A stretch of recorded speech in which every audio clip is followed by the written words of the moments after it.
Welcome, everybody, back to Solo Spotlight. I'm your host, Ryan McDougall. This is a show where we dive in to the stories behind the storytellers. Today, we've got a guest that practically is Edmonton, better known for his Instagram account or social media account, YEG Ventures, as well as YEG Ventures. Yeah, YEG Ventures Food. Um, if there's a mural, a meal, a moment happening in the city, chances are our guest has already captured it. Let's get in to the brain behind the brand. Lincoln, great to have you. Thanks for coming on the show. Thanks for having me, Ryan. You a Yeah. lot of alliteration there. Yeah. Yeah. I really enjoy having creators on, especially creators that are kind of shaping how people view our city, creating value as well as kind of keeping everything in the loop, keeping people in the loop. It's an easy way to kind of check in on what people are doing. One sec, I just got to move this. Yo,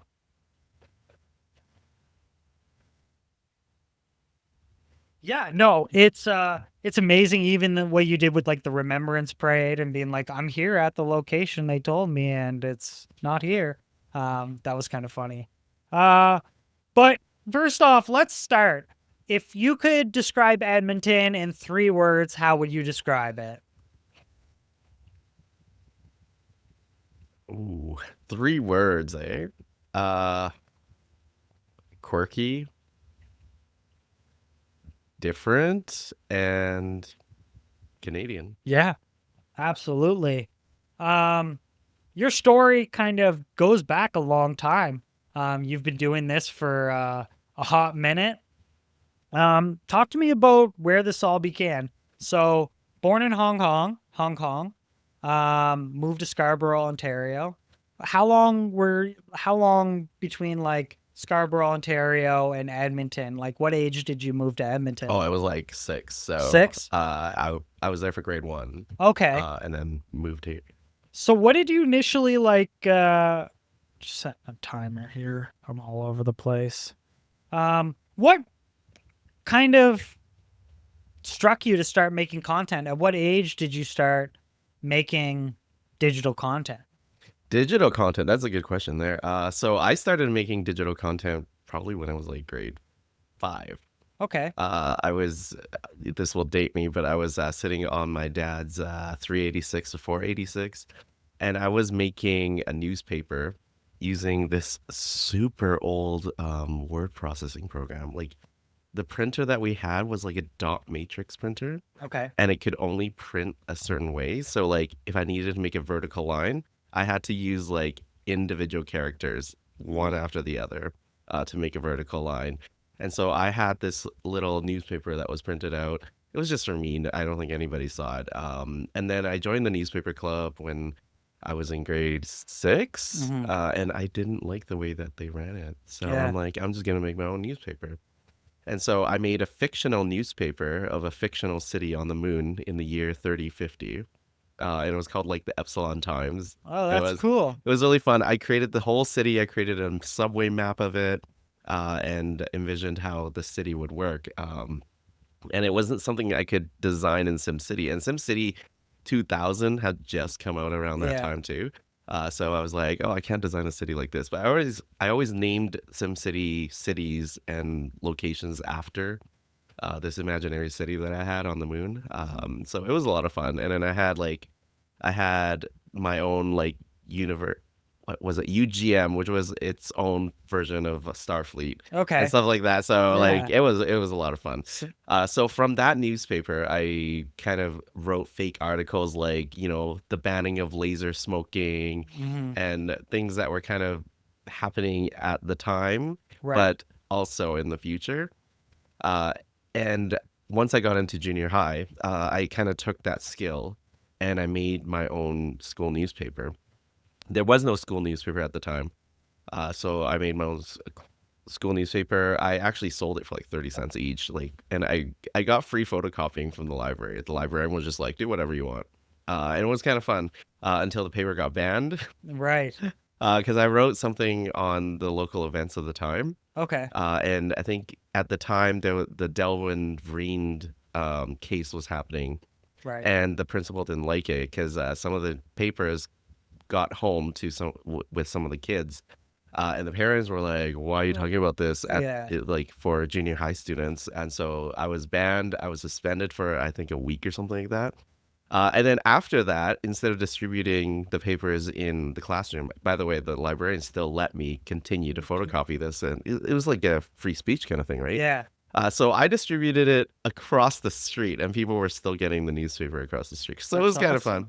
fun. Um, and then going into high school, I went to McNally. I actually tried to join the newspaper club there as well, but it wasn't frequent enough for me. They Huh. only had one paper a week, and it was more like a magazine, fold-up style, tableau. And it's just like, no, I'm just gonna do my own. So I did like a kind of weekly thing as well, and people quite enjoyed it. The people that did get it, it was a limited copy. It was like 50 copies that I Right. could get, right? So, but yeah, it How was long a lot did of it fun. take you to like get like create all the different stories and everything like that? How long like Mm. you were you doing this once a week, once a month? Yeah, I was doing this once a week, so it was Okay, actually wow. quite a bit of work. Like, well, I don't know if it was quite a bit of work, but it took out a lot of my time Mm-hmm. out of school. So I was the editor, obviously, so I wrote like more than half of the articles. I would write like 80 to 90% of the articles. So I did a lot of filler. So I would Right. put some pictures in there. I would put the Much Music countdown on there. Mm-hmm. I would just put like random things I found on the internet onto there as well, Yeah. to fill up a lot of the space. So like weekly features filled up, I would say 50% of the paper, Okay. and then the rest of the time it was just me ranting on. Did you like take inspiration from like Edmonton Sun, Edmonton Journal of like formatting and like the way because you always see like newspapers have like the same type of Mhm. formatting. Did was that like a skill that you started to learn of like, oh, this is how like things pop and this is how you do your headers and this is how like you put the picture, but I have to put a caption under the picture and stuff like that? Yeah, so when I took like I went to a couple kind of newspaper learning sessions, Hmm. and one of them involved David Staples in there as well. And Okay. then the school had this was I think it was in grade 5 or maybe grade 8. I don't remember. Anyway, the school had brought us all to this career day thing, and then I went to all the newspaper ones. David Staples was there, and then when the Edmonton Journal taught like formatting and stuff like that, I learned quite a bit of things on like columns And and David that Staples, is kind of. he a journalist? He was a columnist at the Journal, Okay. and his entire session, like to me at the time, was so boring because the whole session he was talking about this. I think it was Peter Ludwig, situation. I think he's an environmental um terrorist Okay. Yeah. in that kind of form. And so he went on. He just it. This was a years long investigation that he did, and he would visit him and interview him and stuff like that. So he was talking about this. I didn't see that article come out until like 4 years Yeah. later. And you're like, come on, man, get with the skills. Like, But like that's the kind of journalism that we don't have anymore, right? yeah. Like we have journalism that's like you meet the deadline for today, or else it's not coming out, or it's coming out without your And it thing. ages like rust. Right. Yeah. So after that, I would say like university level, I started doing remixes. So I got like an audio program, started doing remixes, and audio editing and stuff like that. Like, but back in high school, I was using Wave Player, I think it's called. Okay. It's like built into Windows. Yeah. Editing on that is like impossible, but I edited our grad CD using that, so you can actually copy and paste things on top of each other. And so I had this grad song play of like the grad after me. I recorded a whole bunch of grad songs. So because at McNally, um, a graduate writes their own grad song, and Okay. it gets selected. So mine was selected. I produced my CD, and then the 2 years after that, I produced their CDs as well. And so I was able to like copy and paste parts of speeches in between the silence Right. areas of It's just like the an overlay. music. So that was like quite a thing. And then once actual editing programs came out, like was night and day to be able to edit that stuff. So I posted my remix. I remixed this video. It was, in terms of the video, it was just like text of what the song was that was being played at the time, because it was a half-hour remix of my favorite singer Sally, uh, in Hong Kong, and it was her 25th year anniversary. So I did a remix for her, half an hour of like pretty much all the albums I had of her and all her popular hits and stuff like that.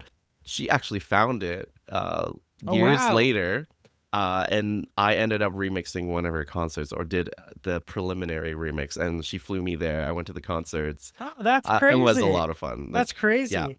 But back to university, that's when I started converting some of the old film videos to digital as well, because I had like this tower, like this dream tower that I got. It was a Sony Vaio computer. It had a mini disc in it, and it also had like cable inputs in it, Mhm. so I could record TV stuff onto it as well. Right, like DVR. Yeah, so I did a lot of video editing and stuff like that on there. And then in university, there was a pre-YouTube website called Zed, I think, Okay. and I think I posted like a music video on there that I wrote my own music and created a video for, and then Zed like picked it for their video of the week or something, and then I ended up winning a webcam, which I never used. Oh, that's sick. I ended up giving it away, but like it was just like kind of pretty cool. It's Um, it almost like it shows that like, oh, I'm kind of doing the right yeah. thing, or like, oh, this is actually working, like I'm getting recognized, so I must be doing something right. Um how did that work in terms of like, did you ever get like, did anybody ever like reach out to you when you were in like high school and university, like, hey, can you help me with this? Hey, can you help me? Because eventually like your work or your skill in doing this must have started to reach a level where like word of mouth spread, and then people were like, hey, like, can you help me with this? Did you ever have any encounters where like you had a piece of work that like you did for someone else where they were like, oh, thank you so much? hmm Yeah, so since high school, I had a digital camera. Like this was the early days of digital camera. Like, so my first camera was this weird Polaroid Mm-hmm. webcam camera, and it would only take like 16 pictures on it. And then in university, I got an actual like new version of a Sony CyberShot camera, and that had the ability of recording video, Mm-hmm. which changed everything. So I was creating videos for church, and there was like a banquet where I had to do this special video, and this video kind of just blew up there. Everybody loved it. It was just like a dance video that I turned into like a music video that we did, and I started doing more and more of these videos. And of course, this was pre-YouTube. Mm-hmm. YouTube wasn't around at the time. And then once YouTube came around, I started posting some of these videos on there. I posted some of my own music videos on there and just played around with a whole bunch of different things. But like that's when people were like, "Hey, can you film this? Can you film my wedding?" It's like, well, like all of the wedding stuff. And I would like put my own spin on some of those things, kind of like pre TikTok almost, because I would like have random song lyrics in some of the content as well, and it was kind of fun. So it was more musically, I guess. And given that, what's really interesting is like, given the age that we're in now, it's a lot more accessible. Like back then, you almost had to like, that was your niche. And like, was there heavy like cost implications in terms of like buying programs and like upgrading and stuff like that? Because it's like you can buy a camera now for $50, but it's like one digital camera when you're talking is probably like two, three, $400. Mhm. So was the drive to keep making, like, was it ever like squandered by like cost or like technical ability or something like that, where it's like, I have the creative idea of like, I want to do multi-shot or I want to do this, but it's going to cost X amount of thousands of dollars. Yeah, so it was never a thought to me. I was in university. It was kind of Just doing it. fun little projects which I spent a lot of hours on. But that Sony camera was a gift. And that Polaroid camera like was from Costco for like $30 or something. Well, no, maybe not $30. Maybe it was like $80. Um, But that was a gift, and I used it, and I invested in $100 program, which was Sony Vegas at the time, Okay. and which I still use. I still use Vegas right now for all my editing. And that program was a really great way for me to immerse myself into digital creation because I was able to remix songs on it. I was able to edit videos on it. I was able to, do a whole bunch of different things and layer things on top of each other. So, like in terms of multi-camera setups, like one of my music videos, I just filmed it all on the same camera and I set up the camera for the same scene. I would just reenact the same scene over and over again, Hmm. and then I would just put those on top of each other. And Right. Vegas I think was limited to 2 to 4 layers of video at the time, so I would just cut and then add on another thing so that I wouldn't use all 4 layers. So I'm kind Right. of just used to using like 2 layers of video still to this day, Right.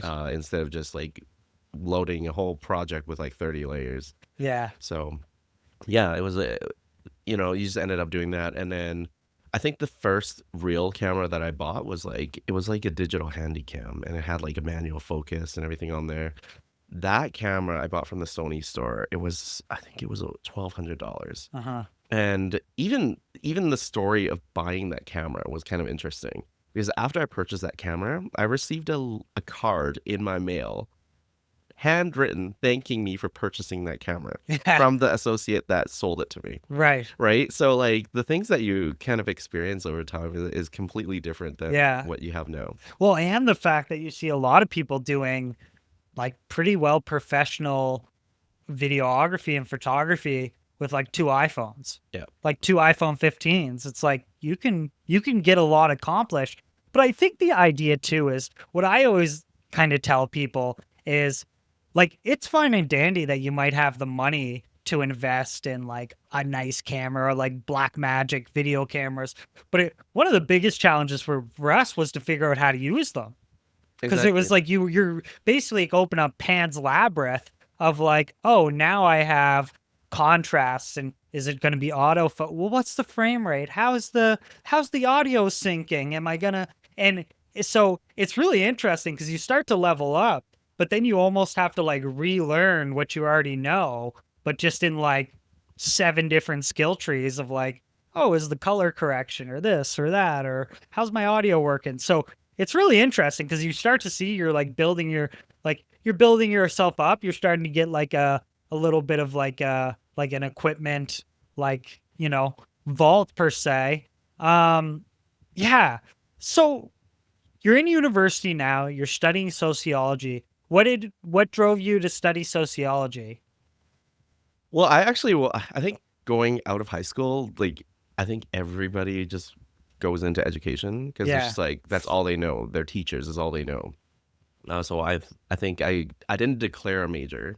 I just kind of declared a general arts major because people were like, you probably don't want to go into education. It's just that's the You only just thing you think know, you want to go into right? So education. I did a general arts declaration for the first year, and I really enjoyed sociology, and that again is based on how well the teacher, the professor, presents it, right? So the professor Janet Cool at the time, she was so much fun. Like the first class we went in to sociology, what year was it? It was 2001. My Hmm. first year at university, 2001, September.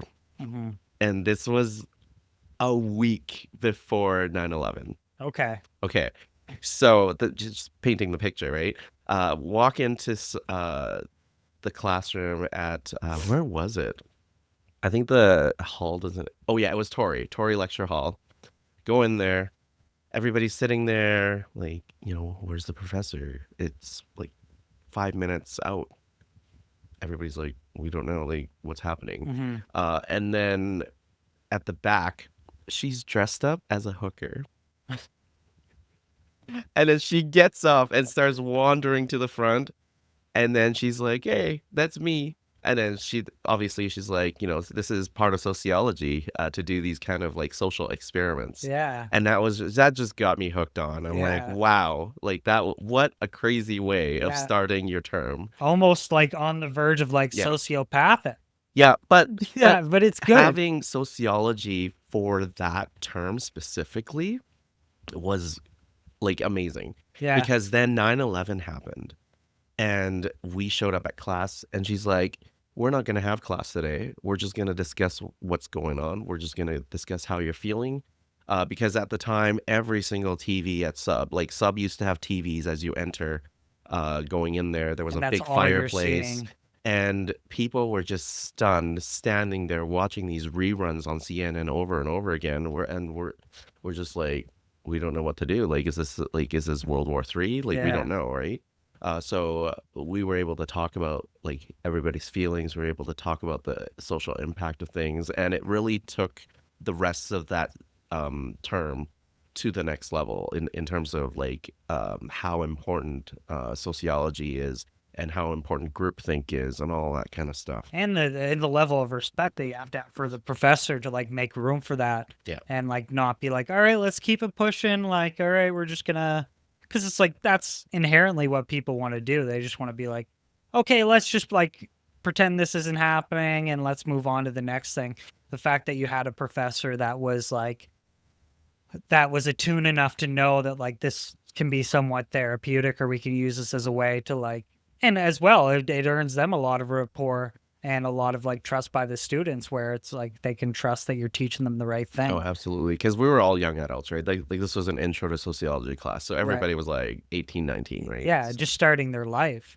Now when you're starting, so now you're going into this first year of sociology, where did like the bridge of you starting YouTube and getting into this like creation phase of like almost getting into like a creation of like creating a brand? Because I think there's a lot of different ways people use social media, where it's like sometimes people are using it as like a digital journal, or like something where it's not necessarily something where they're like, I want to like create this to get there. There's not really a goal in mind. Now, when you started this, was there actively like this goal in mind of like, okay, this is the plan and like I kind of have this mapped out? Or did it start as like, oh, I'm just doing this as like the new way to catalog what I'm doing? That's interesting you talked about journaling, because I don't remember when I started journaling, but I think it was during one of the cadet camps that I went to. And so I had like a notepad that I would just write, a page or two of everything that was going on that day. And then I shifted that over to Microsoft Word. I would write in Times New Roman size 10 font. And if you know anything about that, for a whole page, you would need 1,000 words. So I challenged myself to write a one-page journal every day. Like, even like it's really hard to do that, Very.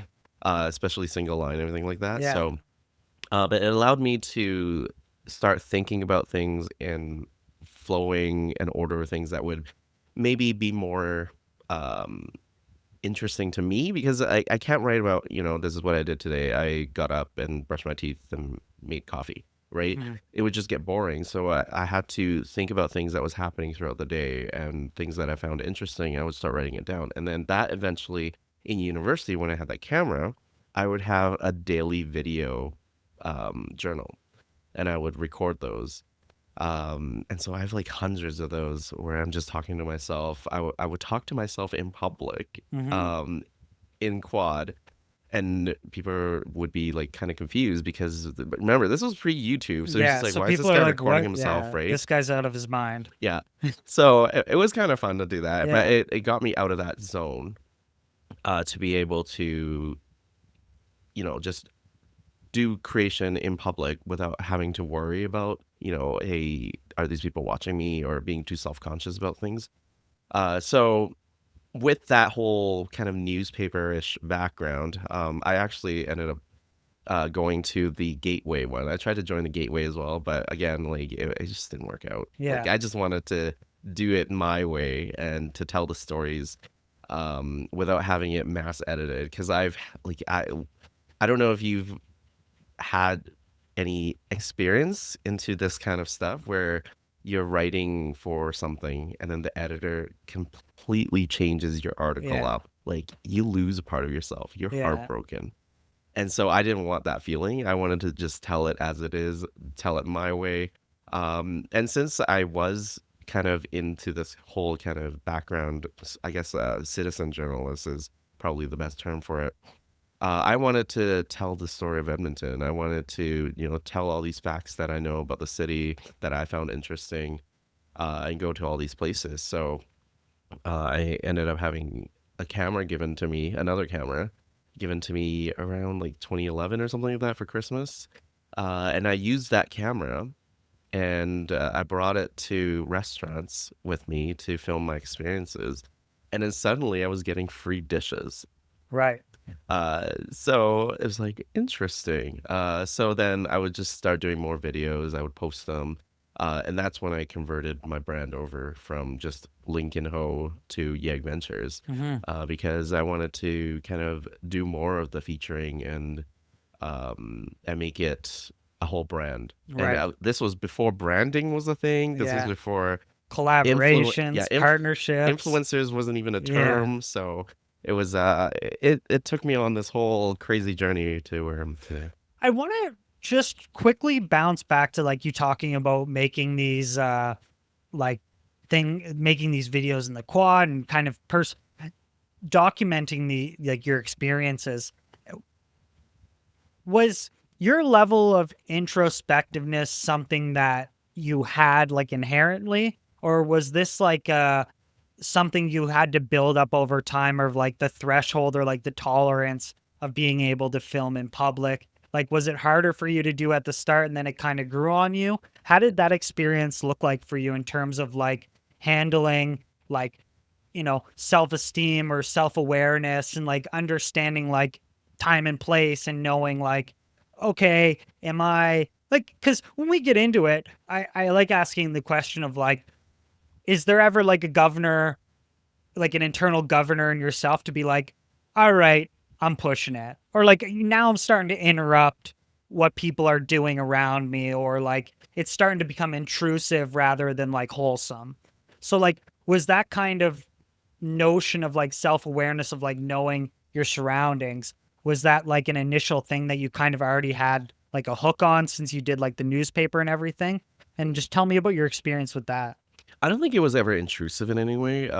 Like just recording yourself. I think just people thought it was kind of strange, and then they just carry on their day, right? Right. Um, in terms of the early days, at least, like when I was at university, people maybe just thought it was like a university class project or something, Hmm. right? That they had to do.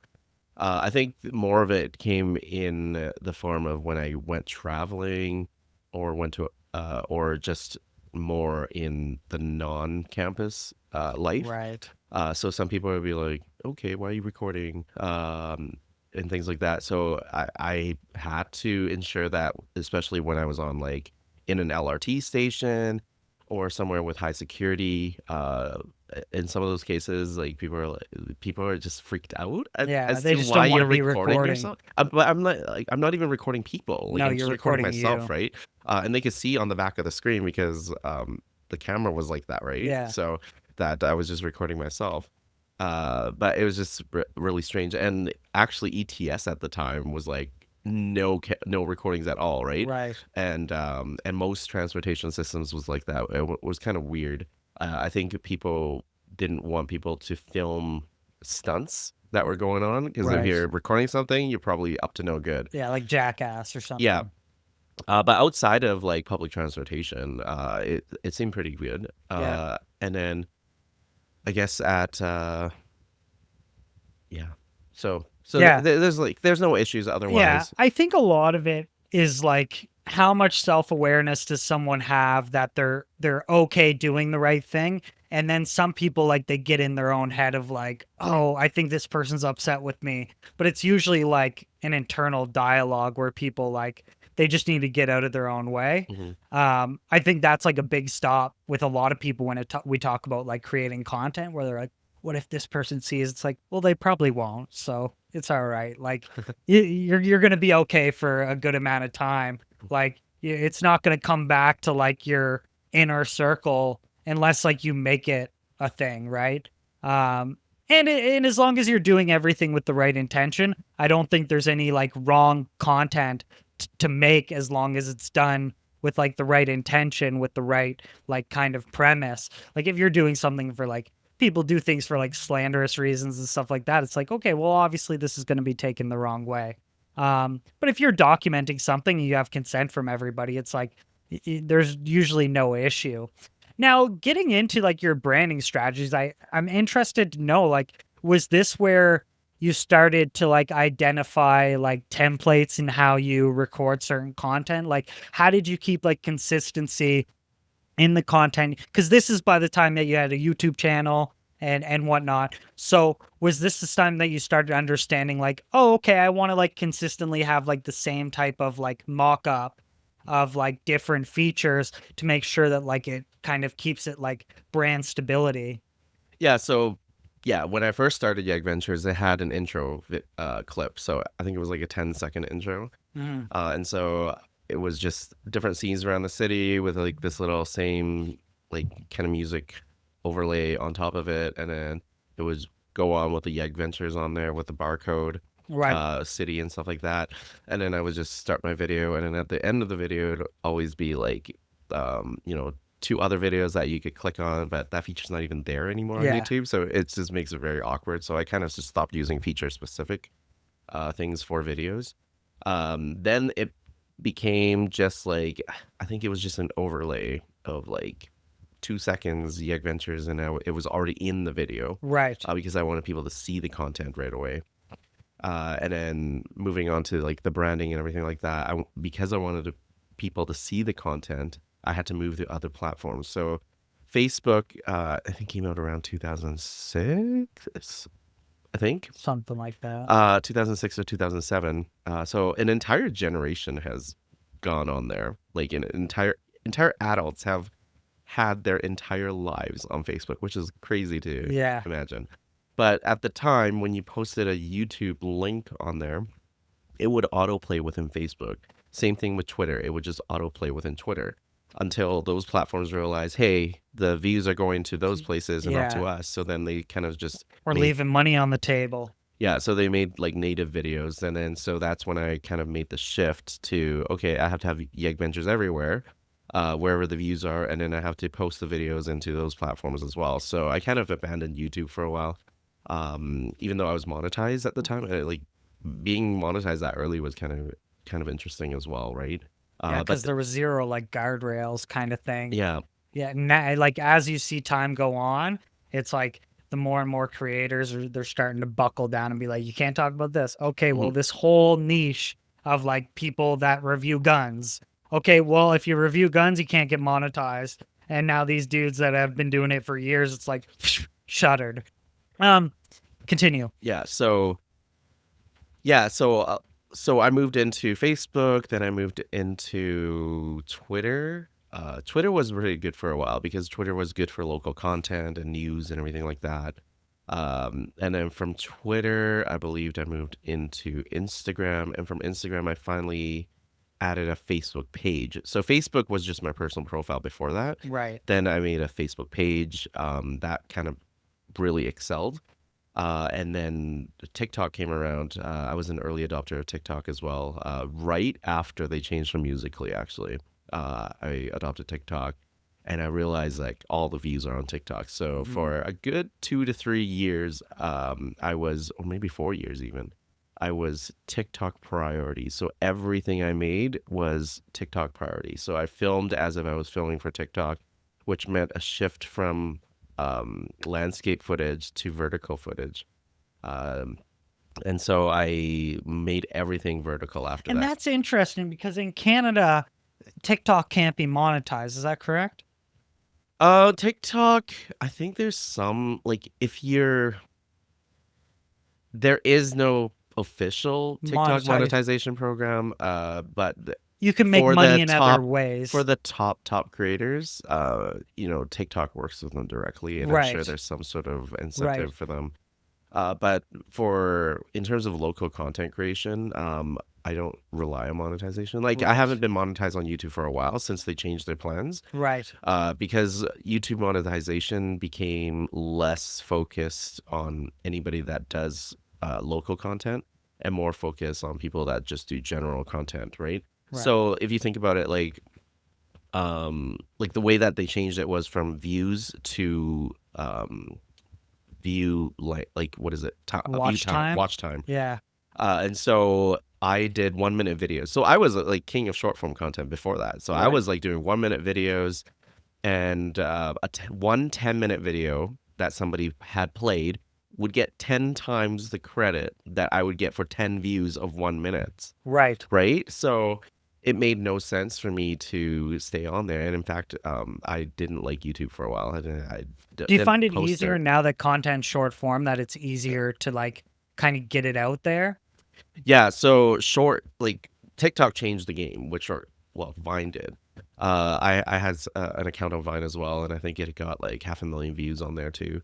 But TikTok really changed the game for short form content, and then now it's kind of moving back to mid-length content Like for 10, all the 15. platforms. It's like 15 to like 30 minutes. People are trying to like, you see that every video, like some of like the mockumentaries or like documentaries that people try to do. It's like you see that everyone's like 28 minutes. You're like, Yeah. okay, well, if I see that enough, I kind of know that's the meta. What is like your target range with like a short form piece of Yeah, content? so shorts actually became really popular on YouTube as well, and that's when I finally pushed the million views on that account. Congratulations. So, um, I've had 9 different accounts that I've run that have reached over 1 million views, and some of them way more than that, like I don't know, like 43 million or something like that. But yeah, the length I usually go for now is kind of just within 5 minutes usually. But Mhm. I've had 20-minute videos on Reels, like on Instagram, that have gone viral, like with like Yeah. 40,000 views, right? So like you never like so based on just that alone, like you almost have to ignore the fact of what is recommended, Hmm. because the Instagram CEO always says, "Oh, we're not going to push long form content. Everything's going to stay below 3 minutes if you want it on the For You." Clearly not, because I've had several like 10-minute videos on Instagram which have definitely been pushed onto For You. Now, when looking at the metrics, like, what were like big proponents of like that going viral? Like, did you see like certain spikes in certain areas, or like what about that long form content actually kind of like Mhm. quote unquote broke the algorithm? Yeah, so in terms of long form content, most of the long form content that kind of does that are usually what I call slow TV videos. So slow TV kind of started with somebody putting a camera on top of a train in Norway, and people were just watching this live stream of a train going Right. through Norway for like 28 hours or whatever it is, right? And so people just love to sit there and watch paint dry, right?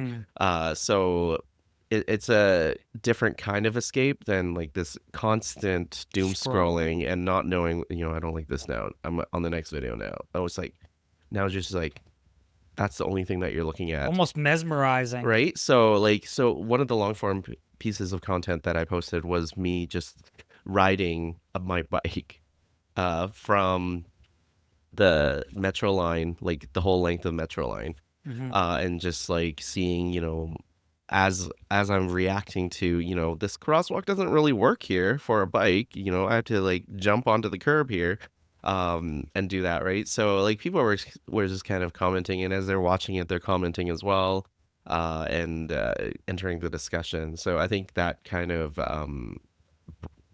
keeps people watching, because as they're typing, that video is still playing in the background, and Hmm. I think that kind of pushes it to that success.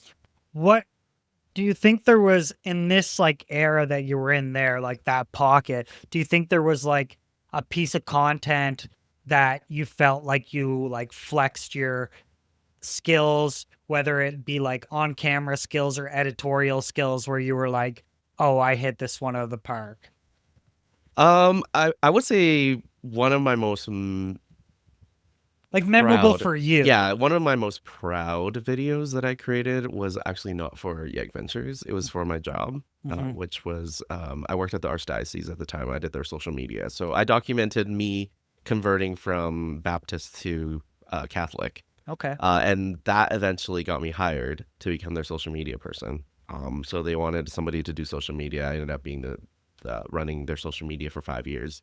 But one of the early things that I created was this almost documentary Hmm. of the 500th anniversary of the Reformation.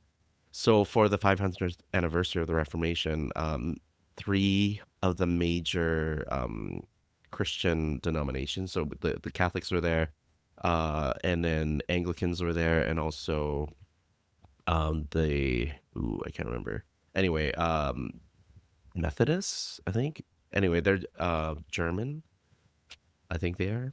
Anyway, so the three with the bishops. Anyway, they met together. I had an interview with the two bishops and then the archbishop as well, and I put this beautiful story together where I moved everything, and their quotes came together, and I made sure that there was no like there was just as if play like there was no silence. It's just like a So streamline. yeah, so it just continued playing. So between like the bells ringing and then the interviews and stuff like that, and then the choir coming into it, I made sure that I would edit that video as if you could play it on the radio. And Hmm. that's the same kind of um template that I use today, I guess, the same kind of style that I use today. Right. Everything that I create can be heard on the radio without any pauses or And it breaks. tells the same type of story as almost you watching it. Yeah. Yeah. That's a huge skill. A lot of people, I remember in my English class in grade 10, the guy teaching it, don't know his name, but the guy teaching it, he did like audiobooks. But he did like audiobooks that like he had sound effects and like talking about run, and you'd hear him run up the steps or whatever it is. And I always thought that was so interesting because it's like that is such a huge skill of like auditorily like putting someone in like a certain situation and having them like live that. It's like you, especially the farther we get in technology, the harder it becomes Hmm. because the more people are looking for like, because I could be listening to something, but I also have 7 different devices that I could be occupying my time with. So like having people sit still and be like, oh, that's so cool. Um, that's amazing. And the fact that like you made this and it like kind of showed like real world implications of like, oh, it's no longer just like this fun haha like I'm just doing something for like my own personal journal. Like was this when it started to get like, oh, I could do this like professionally? Was this when this started to like creep in? Well, I was doing it professionally, Yes. But like because it it, was part of my yeah. job. But I think that one was kind of different because I took different parts of the interview and reordered it to tell a narrative. Mhm. And whether or not you call that manipulation, I thought it told the story better, Right. just to be able to do that. So, but that's kind of the preamble to this whole TikTok era where you're no longer telling stories the same way a news art like a news story would, where you're going from beginning to end. Hmm. You're punching them first with the punchline, like the little thing in the beginning of the video, the hook, and then you're telling the story Hmm. to lead back up to that hook, right? And so reorganizing stories definitely does make it more intriguing. Was there any piece of content that you made that like was almost like disappointing how it was received? And like how did you like was there any like learning lesson from that or was that just like, oh, just didn't hit? I think for me, some of the videos that you take more effort on end up being duds, And then you're like, oh, and then videos that are just like out of the moment, you're recording for like 5 seconds or 10 seconds, and then you just post it like thinking, okay, whatever, right? It's just a little bit of fun. It like goes like crazy, or like yeah. So is that almost demoralizing? Like almost like, yeah, I should just be like winging it. Like, right, yeah. right. So like unscripted content almost always does better than scripted content. So that goes into the whole sponsored stuff, right? So whenever a brand reaches out to me and they're like, "Can you script this?" I'm like, first of all, I have never been to this place. I don't know what this event even is, and you want me to script it ahead of time? Like that doesn't make any sense. So I end up like doing a script for them, but I always put like, this is probably not what I'm gonna end up doing, Hmm. because this is not the experience that I have because And I it's haven't. not going to benefit the brand as well. Right. So I create it, and then I post it, and then like, well, I create it, they review it, and then it gets posted. Like the more layers of bureaucracy, I guess, that are involved into video creation, the less successful it is because it Hmm. becomes this corporate jumbo. Uh, like it's this mess that Yeah, it just just gets like nobody. chopped and screwed, and Yeah, they take the life out of the whole thing, and then it gets posted, and they wonder why it doesn't do well. was there any certain like niches or like areas that when this became your full-time job that you were like, "Oh, I like am relatively successful in like understanding like what this business needs." Cuz you talk like you look at all of your different partnerships with like Edmonton Elks and Flair Airlines and local businesses, but they're at the start there like certain things that you were like, "Oh, I'm really good at highlighting restaurants. So I'm just going to like stick with doing that." And was it over time that that's starting to broaden, or was there like was it opportunities, like how did that work? Was there like a niche that you were kind of like centered in, whether it be like civic awareness or whatever it is? I think at the beginning I was kind of doing more festivals and events. So it's like, hey, there's a festival coming up. Why don't I just feature it and then post it? And then it became kind of an annual thing, or like if I never ended up posting it, I posted as a preview of the next year's festival. And that became a thing for a while. And then, of course, I ended up going to some of the restaurants after I realized I was getting free food out of it. Mhm. Um, and then that became so big on its own, like just the restaurants, that I separated the food from everything else. Mhm. So I have a food account on its own.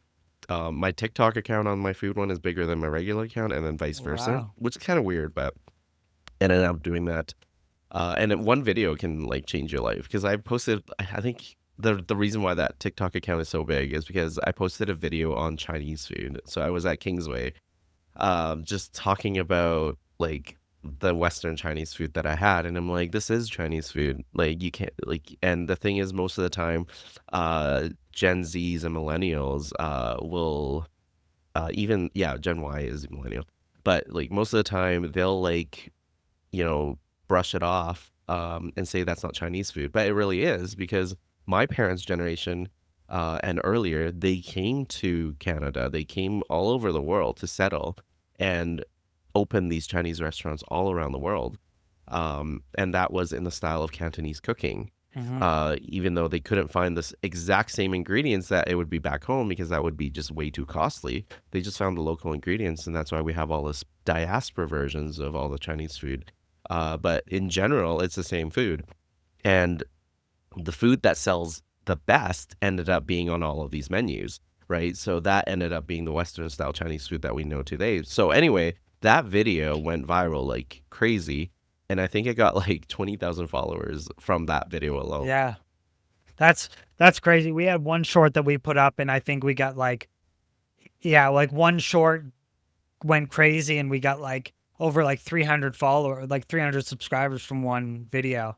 Like it is, yeah, it definitely is a thing where like one video can definitely like it put you in the right position. Now, when you're doing that, like how much do you let that guide? Because it's not always about like at some point, like there is a break between like going like hyper focused in that direction and then how do you kind of like keep it how do you keep it like regulated where it's like I'm not doing too much where I'm just putting content out that's duds, but I know like I'm authentically like portraying this restaurant or this and that and whatever it is. And then where it's like the other side where it's like I'm going to hyper script this and I'm going to do everything and I'm going to walk into a restaurant I've been to 5 times and pretend I never been there before.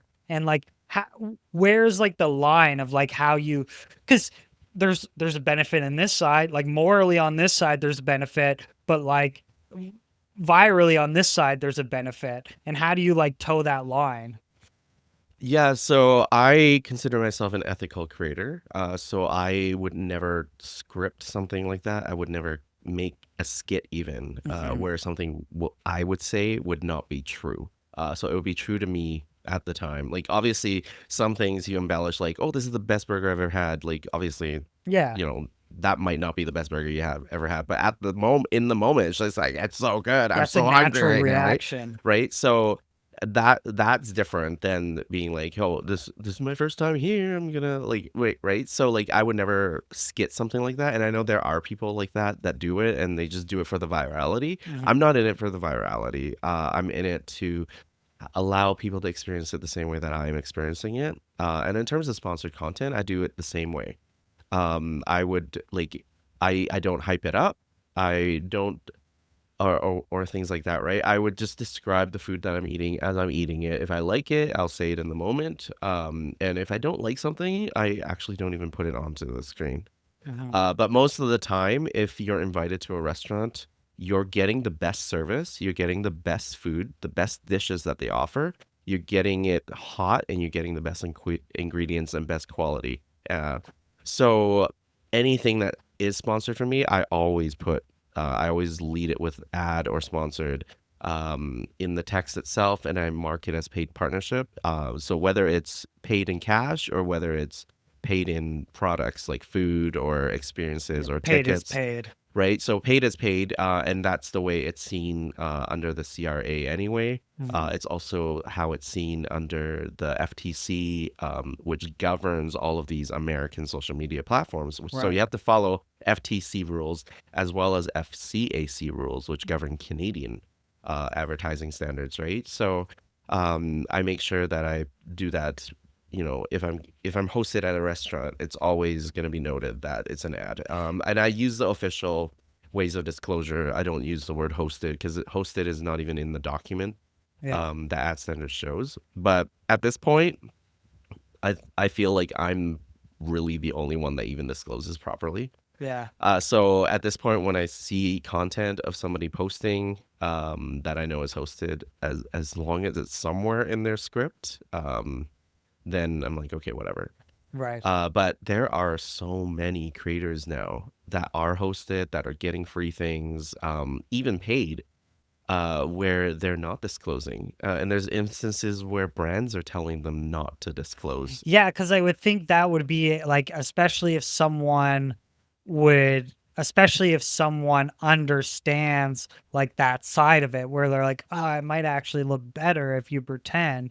Now, the bigger that you're getting, do you find like the discussion with smaller businesses changes where maybe when you started, it was more of like you're on a level playing field, but it's like you help me, I help you, where now it can kind of be like, hey, like I have a little bit more experience and like you might be trying to do something that's a little bit morally like shady. Now, do you find like your degree to like tell people no or educate people in proper ways to do things has changed?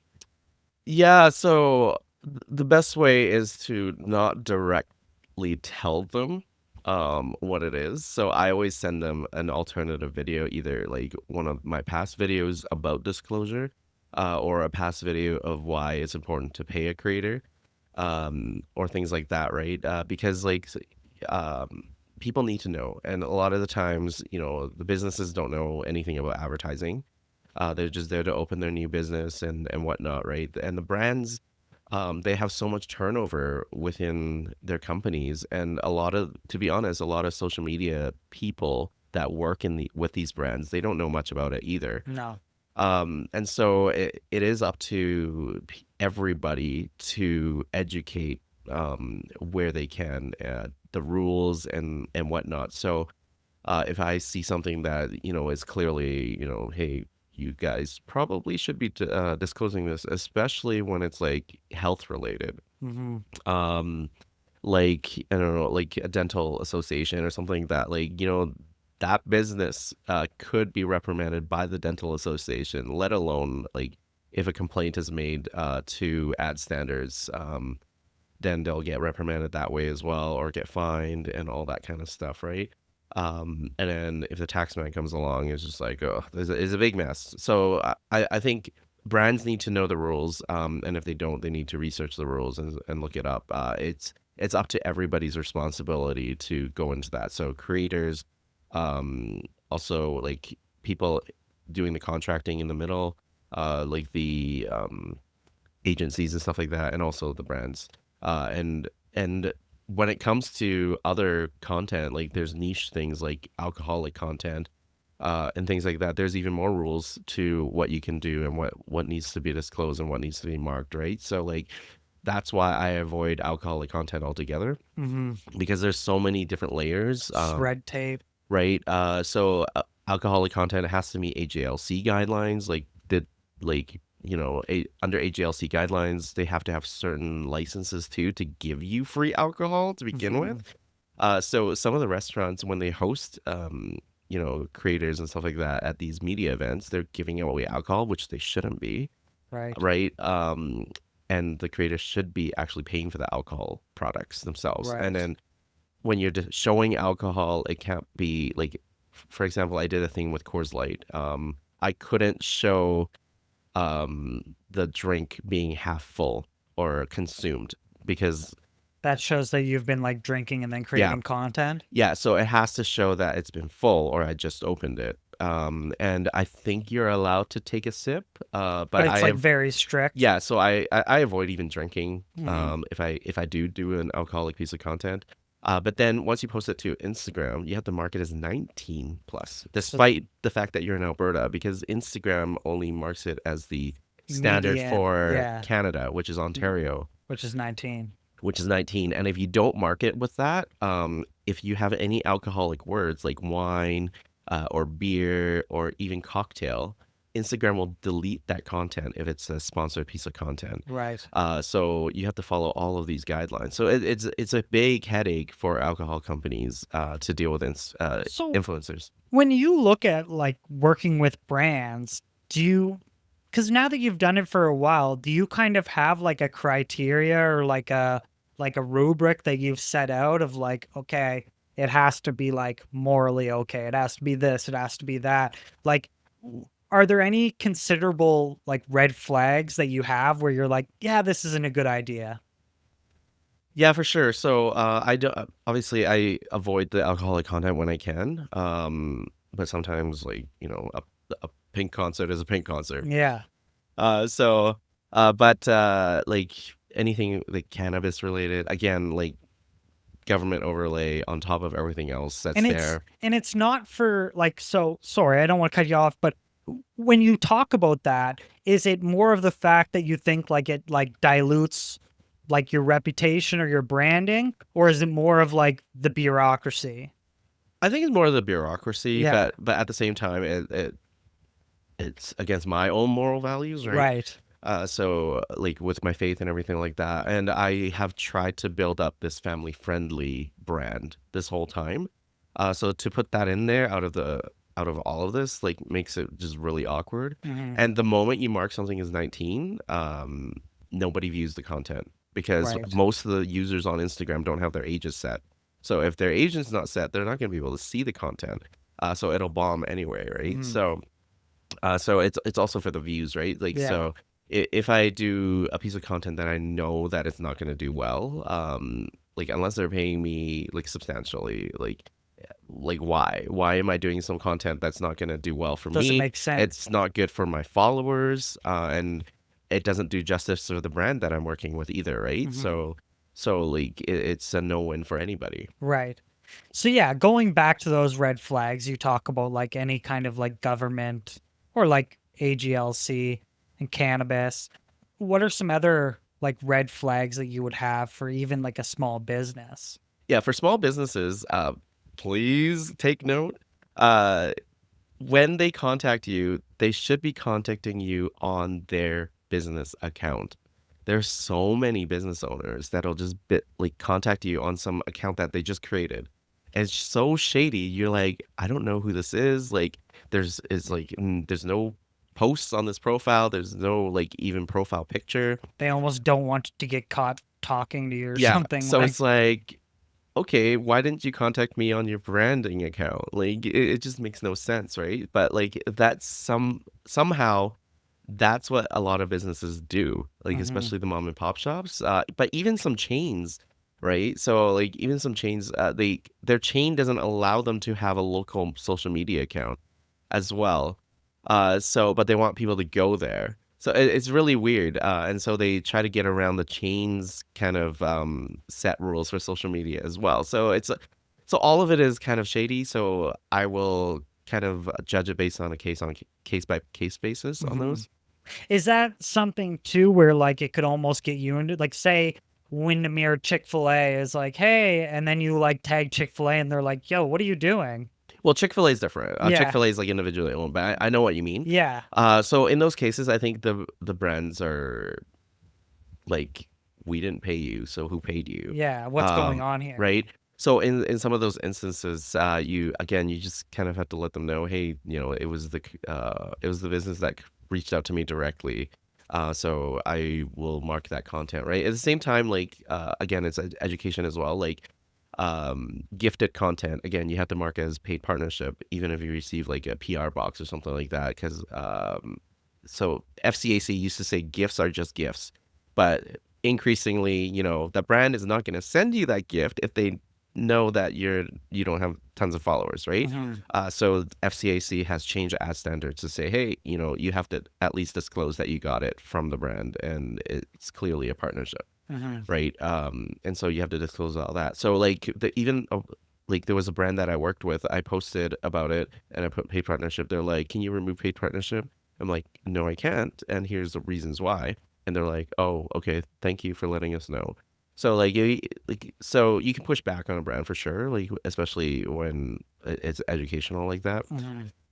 And I do that with like the same thing with those companies. I'm like, hey, I know you're reaching out to me on here, but can somebody from the account message me so I know that this is legit? Mhm. And then usually they'll find a way to do that. So Yeah, and it's just so wacky. And the fact that you have to have like, the fact that you have to kind of, be willing to kind of like risk it in a way of like maintaining your moral standard or like this ethical standard, like unfortunately at times can come at a cost. But it's like as long as you can live with the decisions that like I'm doing this because like it's ethically and morally okay. Because then I could see sometimes where you're like, yeah, I'm probably not going to work with that brand again because I told them X, Y, and Z. And yeah, but then you're like, oh, maybe that's best. Like, why would I want to continue if we don't have the same type of standards?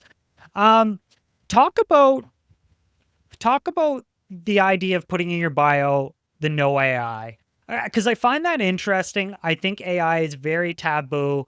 Like I use AI a ton, but I always say like there's just like anything else. There's like a right way to do things and a wrong way to do things.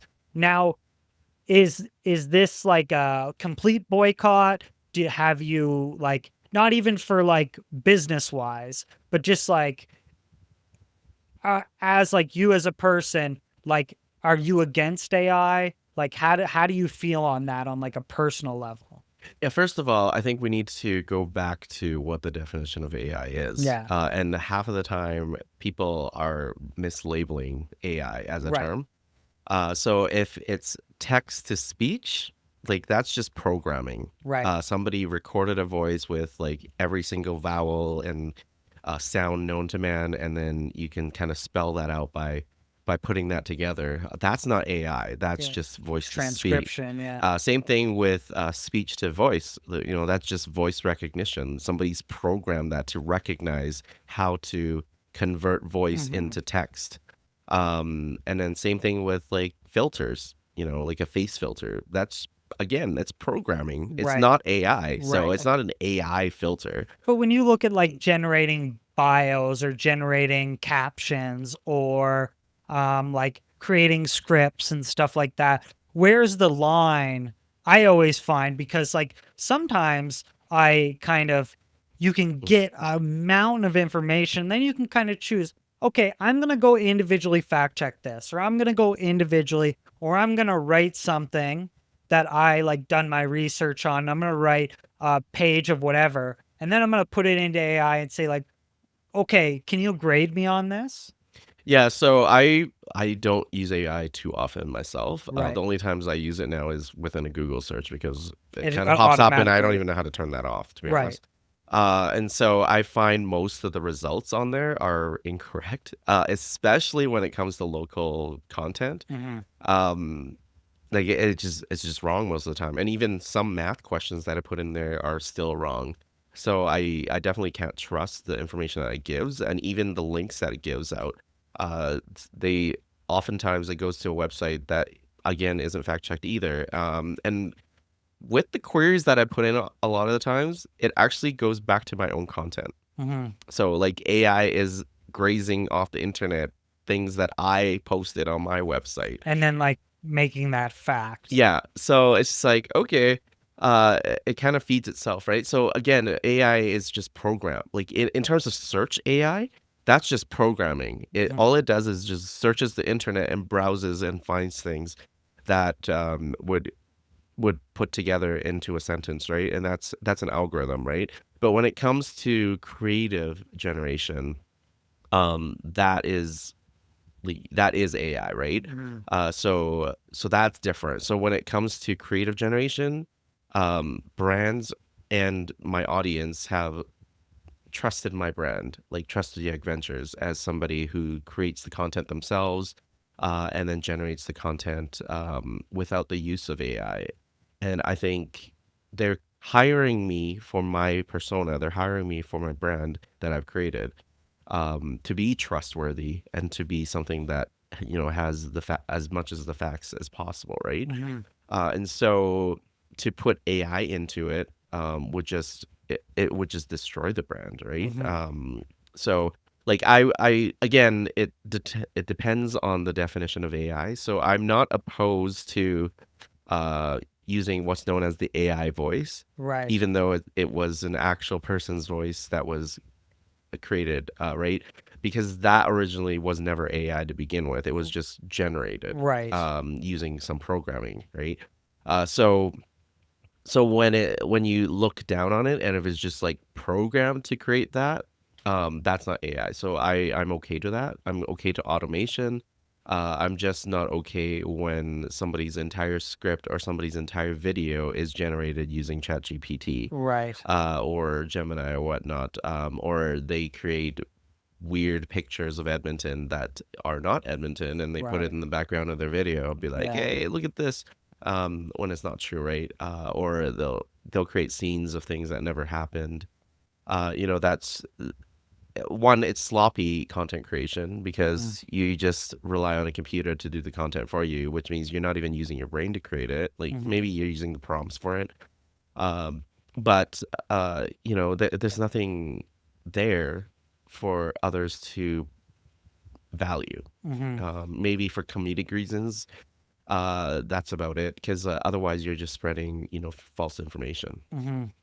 Yeah, that's interesting because there is like levels, right? Like, and there is like a big difference. And I think like AI, the word AI is now like a buzzword where a lot of people use it. A lot of people like say that, but not a lot of people actually can accurately define it.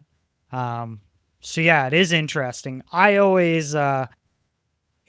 I'm very wary of it, and I'm very wary of like where it's going because how much people use it for Mhm. like nefarious ways, right? Where it's like they show like some kind of accident or like some type of scene, and then people put it on, and then it blows up, and then it's like, well, people might actually think that's real, Oh yeah, for sure. Like and like it's scary. there's a lot of those videos on Instagram, but there's even more on this other platform called Clapper, which at one point was deemed as the TikTok replacement. The first time it was threatened of a ban, and Right. lots of people shifted over to Clapper for a while. But like, Clapper is just all AI now. Yeah.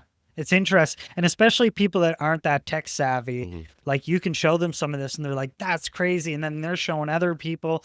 And then you have to kind of sit them down and be like, Yeah, that's fake, man. and I'm kind of interested to see how Vine's rebirth with Yeah. Divine is going to be because they claim that the AI content's banned on there. Yeah. So, you're gonna hopefully it'll get back to more of the creative aspects of the original Vine, where people are there for creativity. And I think too, like AIs took such a shift in like so far this way where eventually like something's going to come out or something's going to be created where it's just going to, it's like when they used it for like academic reasons and then they had like academic fact checkers and this, like there's going to have to be a counterbalance at Mhm. some point because like the usage rate of people overusing it is so high that there has to be some type of thing that like brings people back to reality. Because like with anything, people are just taking advantage of it. Yeah, and fact checking is getting so hard because of AI, Yeah. because there's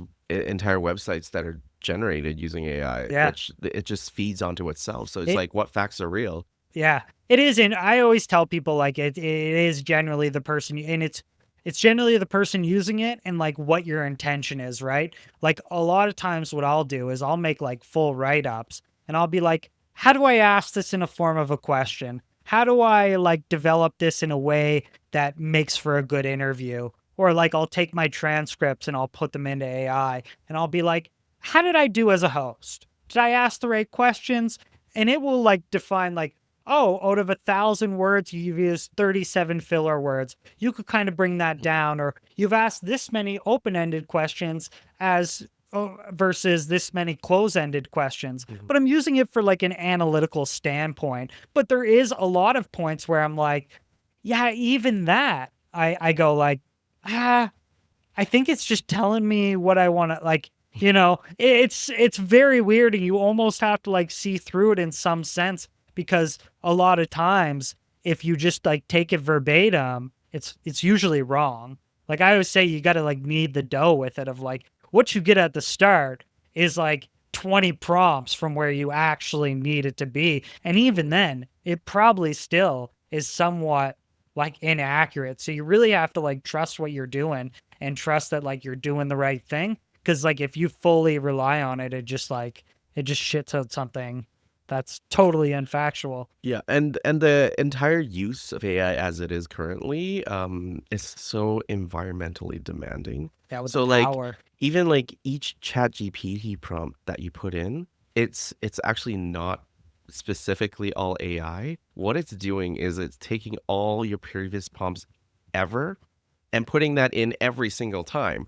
So the entire chat is going into this query every single time, Yeah. which is wasting so many resources. I think it takes like 30 prompts, as low as 30 prompts to like flush, like to use as much water as like a toilet or something like that. But like it's crazy the amount Yeah. of resources it's They using. say it's costing like millions of dollars for even people put ending the prompts by saying like thank you because now You're putting the whole thing in there. and Yeah. now AI has to recognize you for saying, and then they say, "Oh, you're welcome." But just like the idea of like, you know, understanding that, and the more it gets, especially with like the voice recognition, it's absolutely crazy. But it's like you worry that you're like this is gonna blow up. Yeah, and the thing is, like, even like math questions, I'm like, just punch it in a calculator, right? Yeah, Like, it's easier to get in a calculator, and you know that it's gonna be accurate and yeah, correct. Like, why would you not do that? And why would you throw this whole thing in there every time?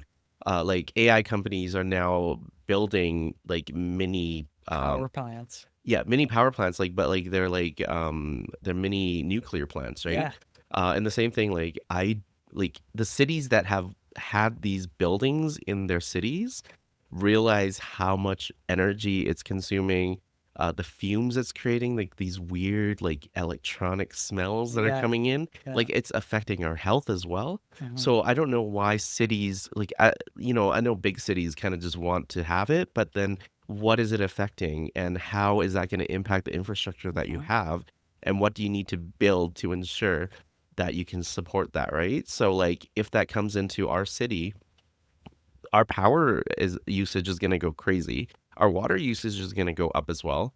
We're going to end like the citizens are going to have to end up paying more for those things, Mhm. right? And then any other maintenance issues related to these AI data centers, which at the end of the day don't employ a lot of people after they're built, No. right? So there's a whole bunch of other concerns that we have to look into for AI. Mhm. Like, do we need to use all of these prompts? Probably not. No. And I don't know how many people pay for like AI programs, but I think they really do need to pay for these programs to pay for these Yeah. services because I think like it's I think the Amazon AI or something like that, like they're losing Oh yeah. millions and millions a day, Yeah. just to have these services for free. Yeah. Well, and eventually it's going to get to a point where they've got so much human feedback where they just shut the doors and go, "We got everything that we need. Now we're going to put you behind a giant paywall." And then they're going to be like, "Yeah, $100 a month." And people are going to be like, "Wait a minute. I've been like faking it through life for the last 10 years."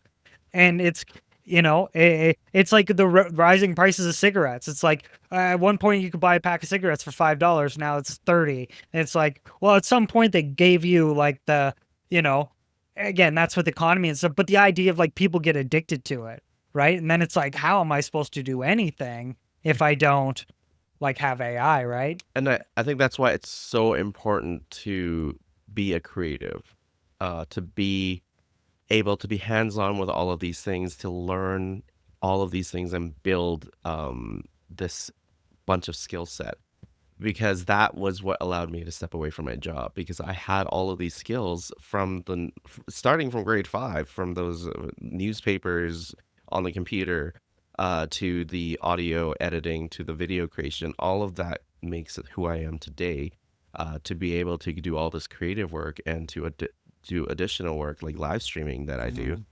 Um, but that goes into life as well. Like if you depend on something all the time, you're not going to be able to MacGyver something, if you even know what MacGyvering is, Yeah.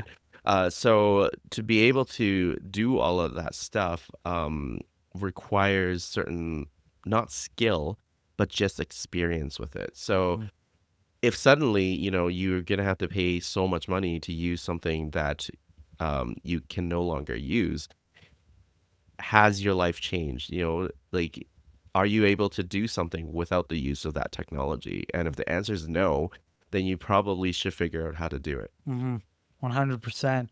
Um, I want to wrap up with a few different questions, rapid fire questions I like to do. Like I said, I call it landing the plane. But I want to start off by saying thank you so much for the conversation that we had today. I think it is very beneficial. I think the way that you have established yourself with the skills that you've obtained over years and years of time, and especially now that you see like levels of success, you're still able to stay grounded in like a moral stance, and you're able to remain ethical, where a lot of people, especially when you talk about the business of social media, short form content, working with brands, where a lot of times that you can easily get manipulated or get like not really understand where the value lies. So the fact that you're able to create valuable content that is ethically sourced and ethically created, as well as like creating like a trusted avenue for Edmontonians and people visiting here in tourism.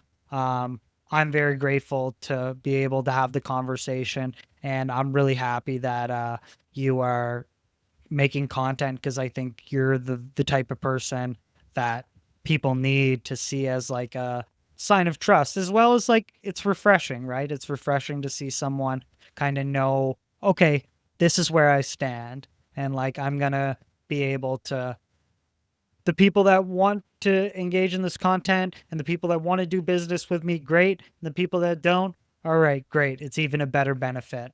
So I want to start off with saying that I am extremely grateful. But ask you some rapid fire questions, especially for Edmontonians. This is a good one. Your favorite hidden Edmonton gem? Oh, I'm dreading this moment. I'm dreading this. Favorite Edmonton gem. There are so many gems in the city, but I just discovered one. I can't even remember what it's called. It's in Nisku, of all places. I was coming back from the Christmas lights at the raceway, and I was looking for something to eat after 10 p.m. And there was this roadhouse, something roadhouse anyway. It's in Nisku. I had no idea it was there, but it was open to midnight, so we went there. In the summertime, apparently, there's like 300 to 400 bikers that would go there, and they would just have like an outdoor party. There's an outdoor stage as well. There's some food trucks outside. Um, But this place, you walk in there, it's like a museum. They've got so much memorabilia all over the walls, all over the ceilings, everywhere. Definitely a hidden gem. I had no idea that was there. One food feature that you'll never do again. Doesn't have to be, but maybe it's a type of cuisine. Um, no. I can't talk about cuisine. Food feature. I would say it would be like some. Oh yes, there is. I don't know if I should say it.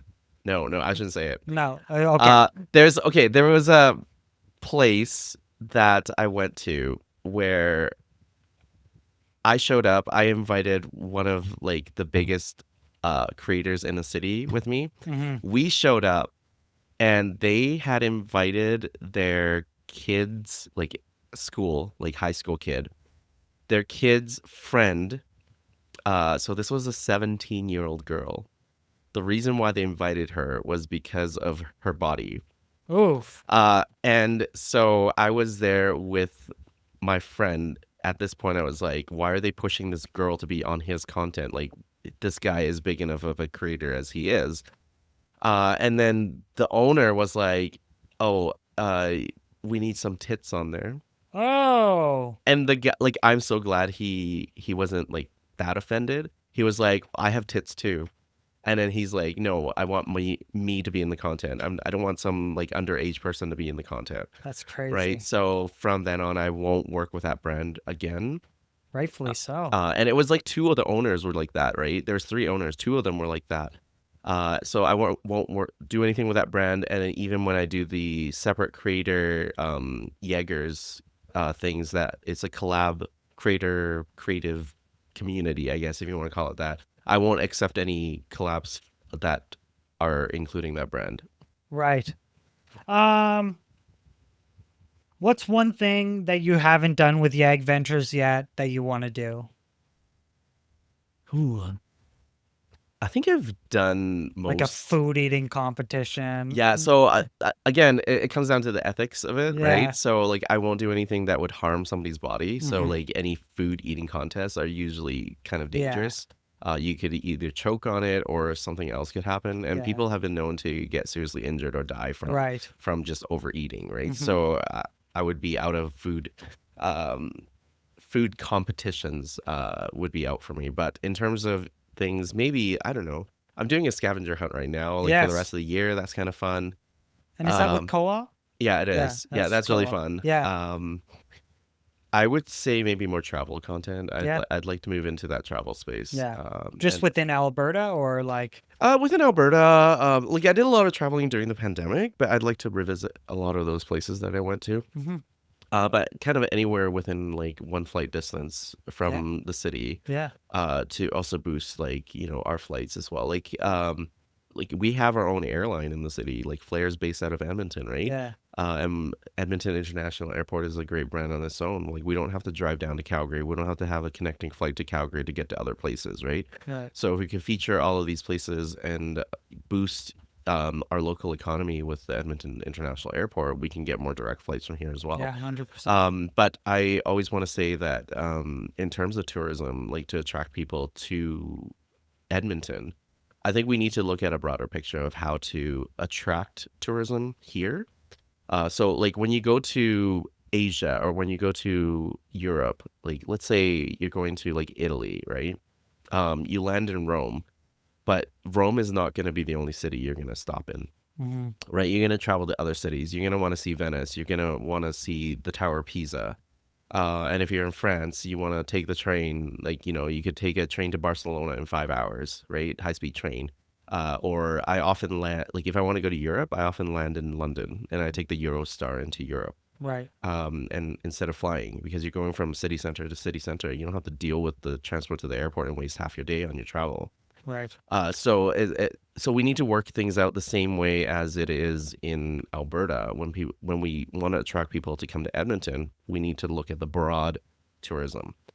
So what I don't think we have any bus routes even like tourism packages where it would take you from Edmonton to Calgary, and then to the mountain parks and back. And it's a missed opportunity because Mm. Southern Alberta has 5 UNESCO World Heritage Sites. Yeah. You could visit all of them on one trip, right? Yeah. And so that could be a huge draw to bring people to Edmonton, to land in Edmonton, go to all of these places, go to West Edmonton Mall, and then go back home. It gives you a variety of things to do, and you're never going to be bored. That is very interesting. Um, any advice for up and coming creators? This goes back to a question that you asked a while ago, actually. So advice I would give to any creators that are starting or upcoming creators or things like that, I would say don't buy anything. Do not buy a single piece of equipment. Use what you have. If you have a cell phone, that's all you use. Record that, post it, and give yourself a goal of posting at the beginning, maybe like 3 times a week, and then move on to 5 times a week. So you create some skills that you're able to use, and then you end up finding shortcuts on how to edit and things like that. And then set yourself goals. So, for example, if you're zero followers, everybody starts at zero. All the other 9 accounts that I created that made 1 million views all started at zero. Set yourself a goal. Maybe when you get to 1,000 followers, you'll buy yourself, a nicer camera to set up, or you'll buy yourself a mic so that people can hear you better.